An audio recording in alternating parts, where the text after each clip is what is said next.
Well, we usually think about enslaved people in connection with plantations, and that is the work that they were doing from sunup to sundown. But there's another important piece of the history of enslaved people and plants, particularly in the New World, in the Americas to which they were taken, and that is that they had to do a lot of their own food production in many cases. Theoretically, the plantation owner was supplying what the workforce needed to eat, but in reality, the historical records show that that was a very paltry and scarce diet. And enslaved people took the initiative, I guess we could call it, to create small plots and provision grounds. They go by different names. In North America, they were called plots and patches. In the Caribbean, they got the name provision grounds. And so in other countries in North and South America, they have different names. But what it would be is a small, very small patch of ground, either beside the slave hut or cabin, or on marginal lands, so swampland, on a hillside, at the edge of the forest, a piece of land that the plantation owner didn't need for cotton or sugar or tobacco. And they would raise on the few days, they didn't have a day off really, but so we could say on Sunday, sometimes they'd have a day off, or on, quote, holidays. In the evening, they were too tired. And on these small plots, they would raise vegetables, medicinal plants, and even flowers. So in a way, you could think of it as part of resistance. Survival is always resistance if you can make it. So they were supplementing their diet, but also it was a small, small patch in which they could be human. Okra is one of about 20, some scholars say 25 plants that are originally indigenous to Africa, but that made it over the crossing, over the Atlantic during the slave trade.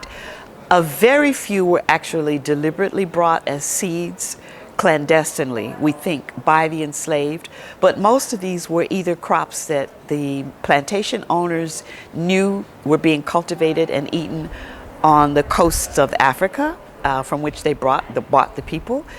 And so they brought them over as provisions in the ship for the voyage of the Middle Passage. And other times they actually sent for cuttings and pods so that they could replant on the plantation, or give the enslaved people to replant on the plantation these foods that would have been familiar to the enslaved. One of those was okra. So okra is often planted in the provision grounds or plots or huck patches, whether in the southern United States, in the Caribbean, or in South America. It was ubiquitous. It had plenty of uses. Teas were made from the flowers and the leaves, but it was mainly that pod, the pod itself. In Africa, all up and down the west coast, so way up from, Nigeria on down to what is today Angola, it was part of very popular dishes that people would have had at home, combined with a sauce made from peanut butter. We would call it peanut butter, but crushed peanuts, or a sauce made from palm oil. When they got to the Americas, it was important, I think, for them to recreate at least some dishes that were familiar to them and that were nourishing. And a lot of these dishes were based around the okra pod. So the most famous of the dishes is called callaloo. You will find callaloo from New Orleans, callaloo from Jamaica, callaloo from Angola on the other side, and callaloo from Brazil, sometimes called caruru. The R gets changed to an L. The basis of callaloo is always okra plus some other dark green. And then it would vary what else was in the sauce. Often there was hot pepper, there could be fish, a bit of bean. In Brazil, a bit of dried meat, hunting type meat. And so you'll find callaloo everywhere.